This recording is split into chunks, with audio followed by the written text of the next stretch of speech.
Oh, what were you saying? What was I saying? Yes, just now. You said something profound. Rare.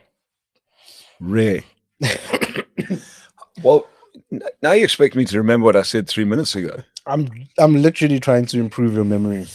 What did I say? What I said is, I was chatting to someone the other day. We were talking about business, and we were talking about downturning economies and things that happen. Like in the world today, I don't know, there's been a couple of wars, and there's this Iran thing going on, and and fuel price going up. And they said to me, Barry, one thing I've learned about great salespeople and highly successful business people, they excel in hard times. They excel in hard times. And most people are running scared and using the hard times as excuses on why they can't excel. But someone out there is utilizing the hard time to do the work that nobody else wants to do and nobody else is doing to grow their business. Did you know that? So I think currently right now, probably, I think 20 or so of the world's biggest businesses were all built during hard times. Yeah. Well, so if you go back to the businesses that came out of World War II, and I think with IBM was one of them. When you go back and you look at that, they were built out of hard times. What's that saying? Hard times build great men. Great men build good times. Good times build weak men. Weak men build bad times. Weak times. Bad times. Weak times. Bad times. Yeah. Shit times. Whatever times. Yeah. Any times. Actually, funny enough, I did hear that saying yesterday, and I think it was actually really, I've heard it a few times, and I think it's like super profound, especially where we're at right now in the world. Is that, are you going to be a weak person and let what is happening that you're totally out of your control affect you and your business, or are you going to rise up, get tough, and drive through and build a business that outlasts these things? But what can you drive, Sule? You can only drive what's in your control. Yep. So petrol prices going up. It's going up. Okay, great. Can't stop that. So what am I going to do? I can't change the petrol price. I can manage it. I can manage how I use it. I get that. Yeah. But guess what? If my business model says, let's keep it really simple in terms of sales. If my business model says, and my sales process says, I need to call on 10 people a week. Yep. Well, why does that suddenly now change? Because the petrol price has gone up. What I need to be doing is saying, okay, now instead of calling on 10, actually I need to call on 15 because I need to make more money to compensate for the petrol price. What do many people do? They call on less and blame the reason they can't call on people is because now the petrol price is up and it's too expensive. Well, guess what? The lag effect that you're going to see in 3 to 6 months' time is your business is really going to suck then. Because you're not doing the work now. And then you will justify the fact that your business sucks based on the fact there was a war in Iran. And you will negate the fact that you didn't go out and make the calls that you needed to make in spite of the rising fuel price. But I do know that someone out there, some sales guy, in spite of the rising petrol, is eating your lunch. They are out there. They are making your 15 calls as well as theirs, and you are going to complain that they took your business away in 6 months' time. Yeah, I agree with that. What? Because they are doing what they can control, and they are managing what they can't control. They can't control the fuel price, but they are mitigating the risk of the fuel price by doing what they need to do. Would you say that businesses that survive COVID were better prepared for something like this, or in somewhat prepared? Well, I think businesses that survive anything, my take is, and this is a big picture generalization, is that those businesses, teams, and business owners were a lot mentally tougher than the ones that didn't. Mental toughness, as I get more experience in business and training and teaching other businesses and looking at other businesses and the experience that I have about being able to get involved with many different types of businesses, mental toughness for me comes as the number one thing that that you need to build as a business owner, that you need to build as an executive, that you need to build as a salesperson, as a team member, is how friggin' mentally tough are you? And when times are tough, can you handle the tough times? How do I, You know, so how do I build that in a team though? Like, so how do I get my team to become mentally tougher? well, you focus on personal development. Mm-hmm. You focus on, you know, when the heat and pressure comes, how are you going to be able to handle it? So you know, a lot of people are doing values and rules, and it's all fluffy BS. Mm-hmm. You know, when I say all, a lot of it, because they're doing it in a lot. I go into companies and they've done a marketing exercise around values. I'm like, what the friggin' heck does values have to do with marketing? Marketing guys are eating and stirring. Everyone can connect with our. It's that we wordsmith them. There's no freaking connection to the behavior or to the people, and then we expect our team to uphold the values that none of them connect to because some marketing guru wanted to wordsmith them that they would sound nice to the customer base. What a load of BS, man. Marketing guys are not worried about petrol price right now because they are eating. That's just the truth. It's like, and creating those types of things have actually become a really big part of, I would say, from my What does a marketing guy know about values? Values are in-depth, spirit-connected things within a business. Is your? It's like your household values. Could you imagine you get married and you and your wife say, "Let's hire a marketing guy to come and tell us what our values should be"? That would be weird. Well, it's friggin' ludicrous. So why would we do it in business? But I mean, you could get a marketing guy to come in who understands that, right? You can ask those questions like, do you understand what values are? How do values actually work? Da, da, da, da, da. I get that. I'm asking, no, that's a question. Could you? Asking, yeah. Sure. Yeah. Okay. But you know, but like when I go into a business, for me, I'm very clear. Your values have nothing to do with the rest of the world. Your values are how you are going to conduct yourself to add value to the rest of the world. Oh, okay. You know, like why? Because values create character. Character creates value. And would you say then that creates mental toughness? Well, so that's part of mental toughness. Your context, who you are, who you need to be, creates it facilitates mental toughness. Okay. And then the more you stand in the heat, and the more you push yourself through, you know, mental toughness comes from a number of things, but emotional intelligence, spiritual intelligence, the ability to be able to handle your emotions when things are tough, the ability to be able to, as I learned many years ago from Blair Singer, the ability to stand in the heat. The more heat you can stand in, the bigger you will grow, the tougher you become, the bigger the game of life you can play. Mental toughness is the ability to get through your little voice. What size little voice can you handle? You know, years ago, 18 years ago, when I was in Phoenix, Arizona, in Robert Kiyosaki's boardroom with him, and I asked him that question, Robert, what would be the one key thing that you would attribute to your success? His words were, because I can overcome a much bigger little voice than you can.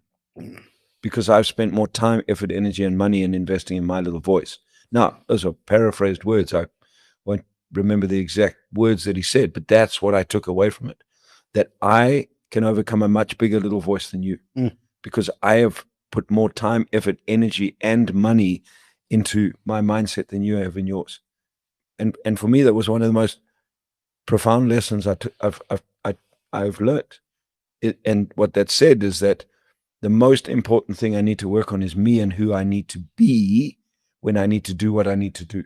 Because your ability to apply depends on your mindset, depends on your strength of character, depends on how you're going to push yourself through the heat, how you're going to hold yourself in that space, how are you going to be disciplined to do the things that you know you need to do. So go back to where we started. I know I need to make 10 calls a week or 15 calls a day or whatever it might be. In spite of the petrol price, am I going to get it done? Or is my little voice going to take over and go, well, I can't go do it because of the petrol price? I'll get a life, man. Yeah. Honestly, get a life. Well, find a way in order to manage it so that you can get it done, so that as you go through it, your business grows, your sales grow, and you can mitigate the risk of the petrol price. But if you're not mentally tough enough to get through that, how the heck are you going to be mentally tough enough to get through anything else? So there's something that I saw yesterday that got me thinking around our industry, personal development. Mm. Would you say that it still exists today because people are looking for the magic bullet, right?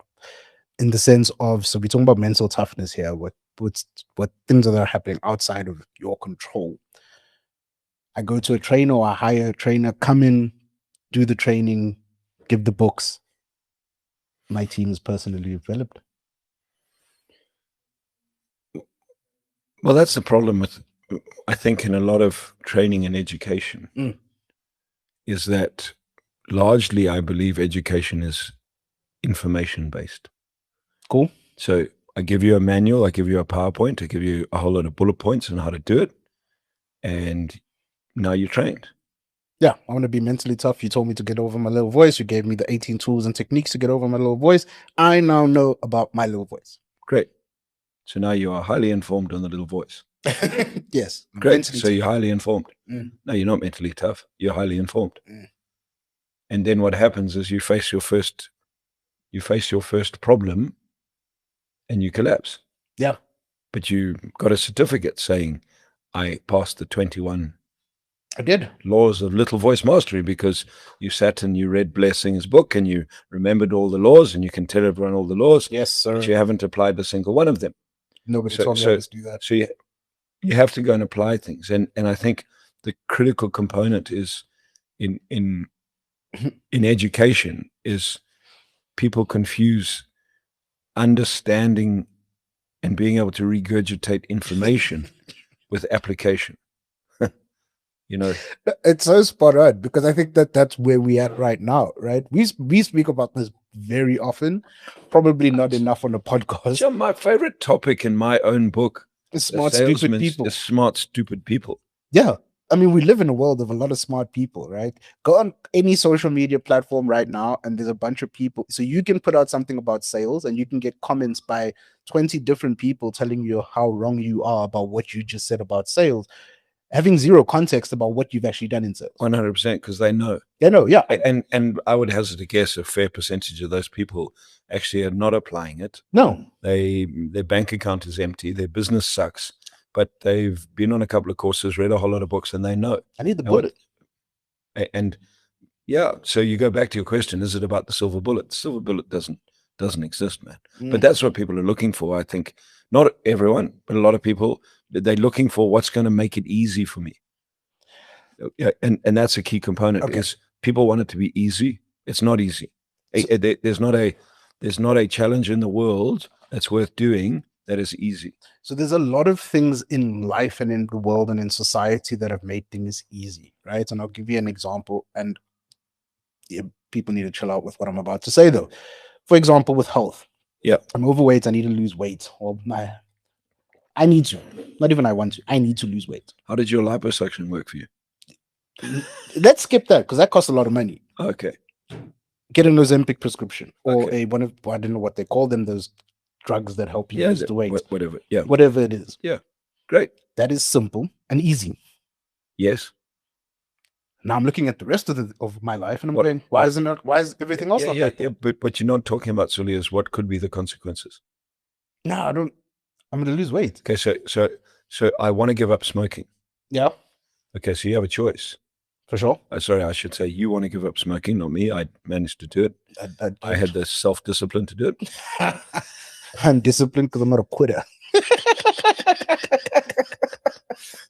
Anyway, justify anything you want. Anyway, so you decide I want to give up smoking cigarettes. Yeah. Great. So what's the easy route? The easy route? Yeah, I go vaping. Oh, yeah. Now I can justify why I don't smoke anymore, because now I'm vaping. So I've given up smoking, but I'm vaping. That's fine. But what's is so valid. What are the consequences, pal?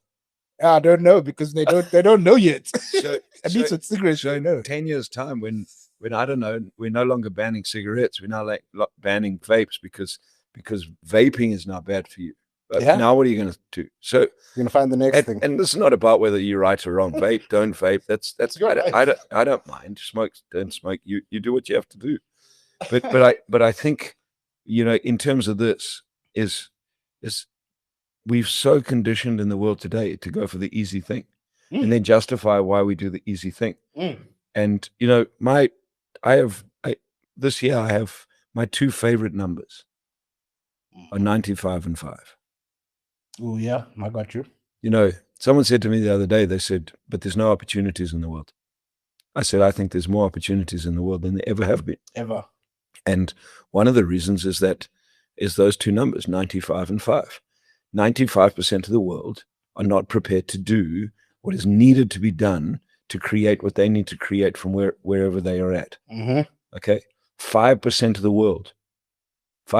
world will do what's needed to be done. They will be disciplined. They'll apply the things they need to do. They'll chase after their dreams. They'll stand in the heat. They'll learn how to become bigger. Well, wow, what an opportunity. Mm. If I decide to become one of the 5%ers, I'm competing against 95% of the world who are never going to do that. Mm. If you started a business, Sule, and I told you that that if you do this, this, and this, you'll put yourself in the top 5% of that business, and the rest of your opposition will be 95% of the people that'll never do that, and that'll give you success. What will you do? I'm in. But Sule, it's going to be damn hard to do that. Oof. You see that's the deal. Is in the training game, we too many people make it out like just follow my 7 steps and everything's going to be wonderful. And all too often, I believe people are not actually honest enough in saying, no, my 7 steps are going to be damn friggin' hard in order to do. They are simple 7 steps, but they are damn hard because of A, B, C, and D. So if you are prepared to do the hard to get that done, yeah, then you will succeed. For sure. But our world, we largely want, like we have that saying, I want the soft life. Oh yeah. But I deserve the soft life now. If not even I want it anymore. Now I deserve it. Oh yeah. If you want the soft life, well, you have to do the hard things to get the soft life. Mm. So people just have this like, I want the soft life. So because I want it, give it to me. Yep. Yeah. I want more money. You must give me more money. Why? Because I came to work today. Cool. Well done. Does that make sense? Because I have a business, and because I came to see you and my business is struggling and you have a business, you must buy from me so that I can have what I want. Mm. And you can look at it in all areas of life. So can you embrace the hard? Let me ask you a crazy question, especially here, and I think any South African watching this will understand. I live in South Africa. We live in South Africa. I don't know things that are happening anywhere else. One of the things that has become huge, we've been seeing it a lot more now, is I hate the term, but the tenderpreneurs, right? The guys who are making. Chum, did you see it? Nando's ad. Which one?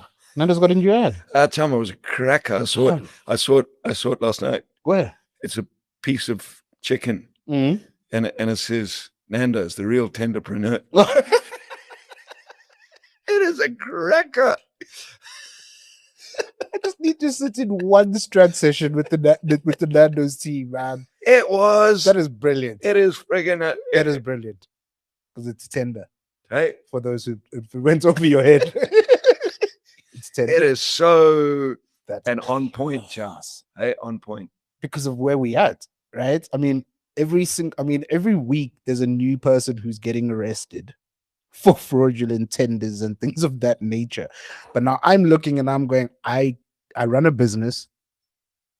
I cannot compete with that. I need to go into that space as well. But I'm not going to compete with that, Sule. Mm-hmm. So competition's an interesting thing. Okay, well then I have to change my target market, or I have to change my business, or I have to shift if I don't want to do those things. Mm. But but guys are making money doing this, right? They're making money with these fake tenders and stuff like that. I get that. So for me, it's I said to someone the other day, I said, "Do you want to make a million rand?" Yes. How quick now? But I said, "Okay, great. Well, go join a cash and transit gang."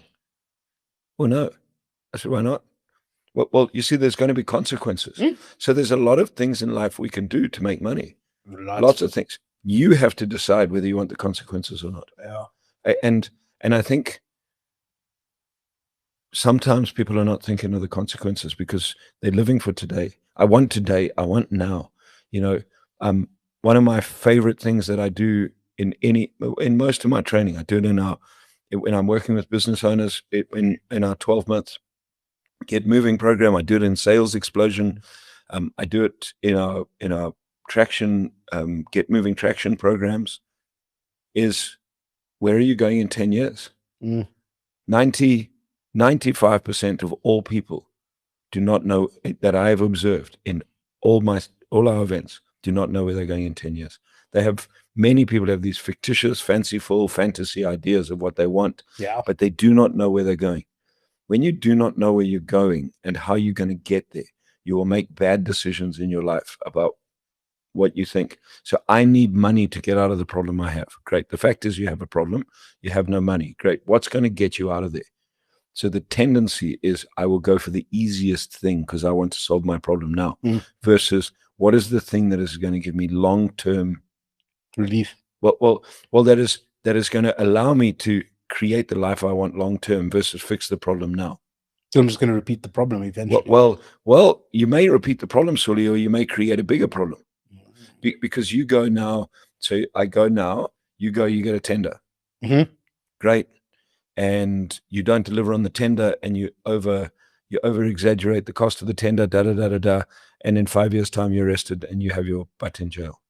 Oh, what's the problem now? Yeah, and so for me it's like, and I look at it like this. It's neither right or wrong. Yeah. It is what it is. You make a decision. I'm not going to make you wrong. You decide. But everything we do has consequences. True. So, and it's exactly like here, we can decide, we were talking about it. We can go on social media and make some outlandish statements that we don't really believe, but because that's where the game's going, then we can be like that as well. And we get a whole lot of reviews, but we're not being true to who we want to be to get what we want out of life. So now what we do is we start, and I'll go back to it. We start compromising our values. Yeah. And when people start and a lot of times I think people compromise their values because they don't even know their values. They're not certain on their values. They're not sure on their code of honor. They're not certain on their context of life. They're not sure on the rules of life that they want. So when you're not certain and you don't know where you're going and you're not certain on how you should be and you're not clear on what should be done to get to where you're going, and you're not prepared to walk the journey or run the journey or go through the heat and pressure of growth, well, then you will compromise a lot of stuff. And you'll chase, and Robert, I learned this from Robert Kiyosaki. In business, you can either make sense or make money, and they are mutually exclusive. Okay. And you know what that means? They go together. No. They go opposite. Okay. If you just focus on making money, very often you will do it at the expense of making sense. Okay, so doing some things that people do to make money, for me, it doesn't make sense. And it doesn't make sense to other people. So in the long term, it's not going to work. Yes, I might make money now, but it doesn't work. If I design something now and start working on something now that makes sense in the future, it will make sense. Robert Kiyosaki wrote a book called Rich Dad, Poor Dad. It makes sense. He didn't write that book to make money. Yeah. He wrote that book as a brochure for Cash Flow 101. Thank you. Okay. But it is sold, I gather, over 30 million copies. Yeah, more than that. Because it made sense, it made money. But the focus wasn't, I'm just going to do this to make money. So I'm going to write whatever's needed to be written so I can just make money. Because if it just was there to make money, it would have been short-lived and it wouldn't be around. But because it's made so much sense, it's been around for over 25 years. I was actually going to ask how long it's been. I think it's 20. Yeah, it must be 25 years plus now. Because when Robert came out for Get Real in 2019, I think it had just gone past 21 years. You know what's crazy is like you've worked with the guy who's in that Napoleon Hill category, that Augmentino category of books those are artifacts that if humanity was to be wiped out, for example, aliens would find Rich Dad, Poor Dad. Yeah. It's one of those books. And that's pretty freaking crazy. Doesn't that feel crazy to you? I think that's somebody who battered you for 3 years, Well, I mean, made your life hard. yeah, but and gave me some incredible teachings and amazing learnings, and yeah, got me to be mentally tougher. Mm. I'm grateful for eternally grateful for working with him, Yeah. and the things that I could learn, and that made me tougher. But if you go back to the point, is that made sense? This board game makes sense. Why? If it didn't make sense, it wouldn't be around anymore. Mm. Monopoly. Yeah. Monopoly is. I played Monopoly when I was a kid, Sully. It's 50. It's got to It's be a 50-year-old game, man. easily. If it didn't, how many board games have come and gone? Many. That, yeah, it was the fad of the time, was cool. but it's gone. It's not Monopoly has stood the test of time. game Why? changer. Because it made Sense. sense. It made sense. Does your business make sense?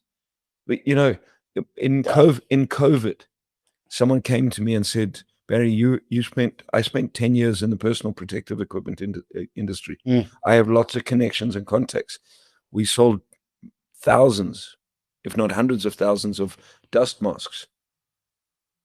At the start of COVID, people came to me and said, Barry, let's get into the mask business. We'll make millions. I said, no, but you can make money. I said, great, but it doesn't make sense for me. What I do. Because right now I have my training business to focus on. And if I focus on my training business, we'll pull through COVID. Ooh, so in terms of that, because this is also another word I've been hearing a lot about, businesses need to be able to diversify. As a business, like if I'm a business, I need to be able to diversify, be in different things. That's not the same thing, though, right? Well, when you haven't mastered the one thing, how can you? Why do you want to diversify into something else? Because the gurus told me to. No, when you're not focused on being good at one thing, if you run a bakery, yeah, and you bake bread, yeah, and your bread sucks, and you're not selling a lot of bread, why go and complicate the model by making chocolate cakes? Because someone told you, oh, someone buys chocolate cakes. Yeah. Well, then what's going to happen is someone also buys muffins. So now you're not good at bread, and you haven't mastered making great bread yet, and you're not selling enough bread. But okay, well, let's take our time and diversify into chocolate cakes. Well, it doesn't make sense to me, because again, why are we doing that? To chase money, not to make sense. So over COVID, could I have leveraged my contacts? Of course I could have, and we could have made money. But I can guarantee you that this training business wouldn't be around. Would have tanked. Because your focus wouldn't have been there. My focus wouldn't have been on the training business. I would have pulled out of it for 18 months, focused on making money out of face masks. Would have been cool. And I can tell you where I would have likely been stuck was with a couple of containers of masks that I could no longer move anymore. How many people? And I would be in a worse position than when I went into COVID. But our absolute focus was learning how to go online, riding through the wave that we were riding, or that was battering us for a period, or the storm that was battering us for a period of time until the storm was going to go away. We didn't know when the storm was going to go away, but we had to keep focused on what we were doing. I mean, it's exactly the same as the petrol price right now, right? You don't know when. Nobody knows when it's going to change. No one knows what's going to happen. So you can make as many excuses as you want, and it can be an excuse. Yeah. Or you can focus on making sense. We came out of COVID. Yes, our business took an absolute battering. Yeah. But because we were focused, we could continue with that focus, regain our momentum that we had before going into thing. And within 2 years, we took our business back to where it was in 2019. But because we were focused, I am 100% certain that if I had chased the money in selling masks, we might not even be in the training business today. No, we wouldn't have this podcast. Does that make sense? I agree with that. So, and great, I might have got lucky and made some money out of masks and gone there. But the reality is that's not my purpose. That's not what I do. That's not my focus in life. So I would have gone totally off purpose. I would have gone totally off my mission.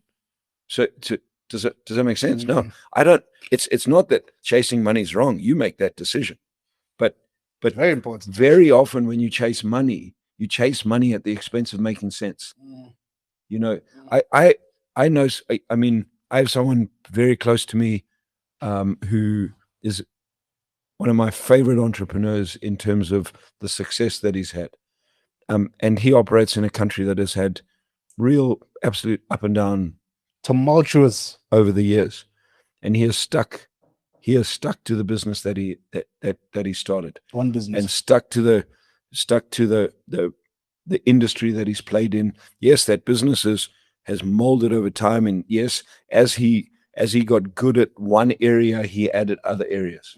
So once he was doing really well in this product range, then he added a complementary product range, then another complementary product range, and he built on top of it. Okay, he built the foundation first. He didn't go and start putting the roof on before the walls were up. Yes. And that's what happens when you diversify, is your structure's not right, so you start chasing everything else, and you're running over there to build the roof, and you're making the bricks over there, and you're trying to mix concrete for the foundation over here. By the time you get the whole flipping house up, it's a disaster, and it will fall down. And that's what happens, because that doesn't make sense. You wouldn't build a house like that. No. You would focus on month one, put the foundations. When the foundations are done, you then let them set. Then you would start the bricks. And once, does that make sense? Yeah, bro. So, and he's stuck into that game, and over the years, I watched him ride through storms and succeed. And as opposition companies of his started chasing other opportunities, other money, started chasing money, their businesses collapsed, and he picked up that market. Damn. And many people say, got lucky. He got lucky. No, he was very focused in what he did. Very high work ethic, very focused, very clear. And for me, that's how people build highly successful businesses. This idea of, I got to have my fingers in all the pies, and I got to have 73 different hustles to make money. People like that hustles. You don't see that. You see the real business owners. They start.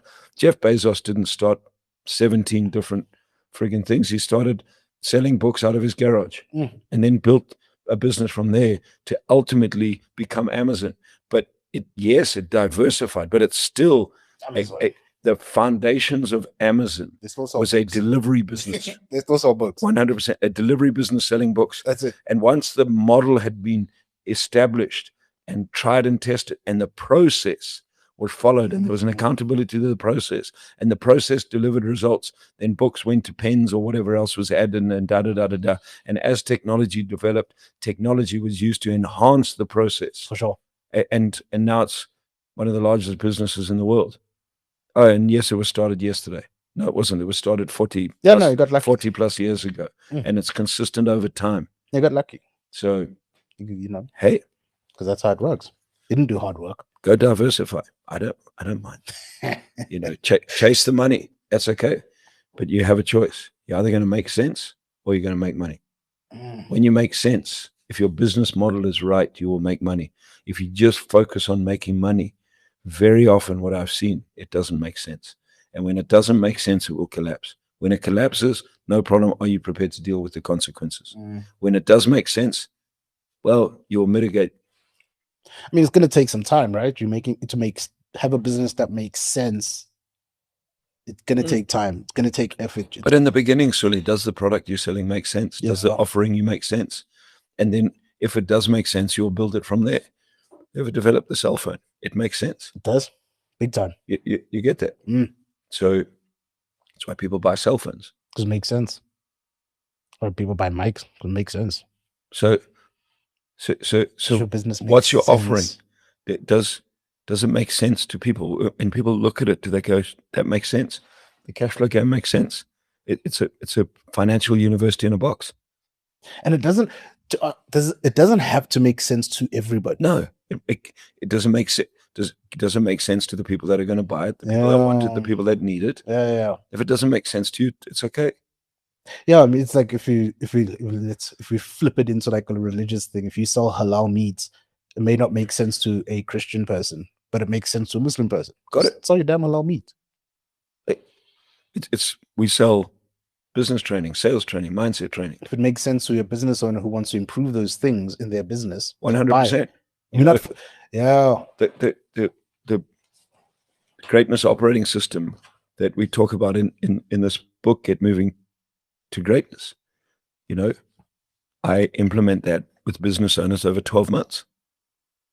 Businesses that people don't even know about. And with business owners who want to, who have good businesses but want to create great businesses, with business owners that are creating success but feel stuck and want to take it to another level. When I sit down with them and take them through what the process is and what the problems are that we help them solve, and how we create way more direct structure, and how we help them put context into their business in order to create the results, it makes sense to them.